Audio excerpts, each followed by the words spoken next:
എല്ലാ അനുമതികളും കിട്ടിക്കഴിഞ്ഞാൽ ഓണത്തോടുകൂടി കൊച്ചി കോഴിക്കോട് റൂട്ടിൽ കപ്പൽ സർവീസ് തുടങ്ങുകയാണ് ഉദ്ദേശിക്കുന്നത്.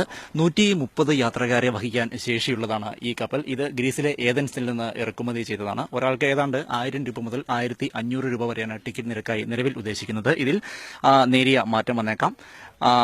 3.5 മണിക്കൂർ മുതൽ 4 മണിക്കൂർ വരെയുള്ള സമയം കൊണ്ട് കൊച്ചിയിൽ നിന്ന് കോഴിക്കോട് എത്തിച്ചേരുക എന്നുള്ളതാണ് ഉദ്ദേശിക്കുന്നത്. റോഡിലെ ഗതാഗത കുരുക്കിന് വലിയൊരു പരിഹാരമായി മാറും. മാത്രമല്ല ടൂറിസം പ്രൊമോഷനും ഇതിന്റെ ഒരു ലക്ഷ്യമാണ്. കാഴ്ചകൾ കണ്ടുകൊണ്ട് തന്നെ സുഖകരമായ ഒരു യാത്ര എന്നുള്ളതാണ് ഉദ്ദേശിക്കുന്നത്. ഇത്തരത്തിൽപ്പെട്ട 2 കപ്പലുകളുണ്ട്. ഒന്ന് കൊച്ചിയിൽ നിന്ന് കോഴിക്കോട്ടേക്ക് സർവീസ് നടത്തുമ്പോൾ അടുത്ത കപ്പൽ കോഴിക്കോട് നിന്ന് കൊച്ചിയിലേക്ക് സർവീസ് നടത്തും.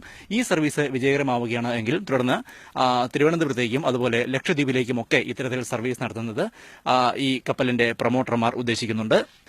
ഈ കപ്പലിൽ വിമാനത്തിൽ ഉള്ളതുപോലെ തന്നെ 2 തരത്തിൽപ്പെട്ട ക്ലാസ് ടിക്കറ്റുകളുണ്ട്. അതായത് ബിസിനസ് ക്ലാസും എക്കോണമി ക്ലാസും.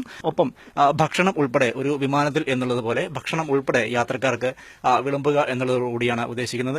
ഈ ക്രൂസിന്റെ മറ്റൊരു വലിയ പ്രത്യേകത എന്ന് പറയുന്നത് ഇതിലൊരുക്കിയിരിക്കുന്ന സേഫ്റ്റി സംവിധാനമാണ്. അതായത് റഷ്യൻ നിർമ്മിതമായ ഒരു വലിയ ജാക്കറ്റ് ഉണ്ട്. എന്തെങ്കിലും ഒരു ആവശ്യ സമയത്ത് നമ്മൾ ആ ജാക്കറ്റ് ഉപയോഗപ്പെടുത്തുകയാണെങ്കിൽ അത് തനിയെ ഒരു ചെറിയ യാനമായി മാറും.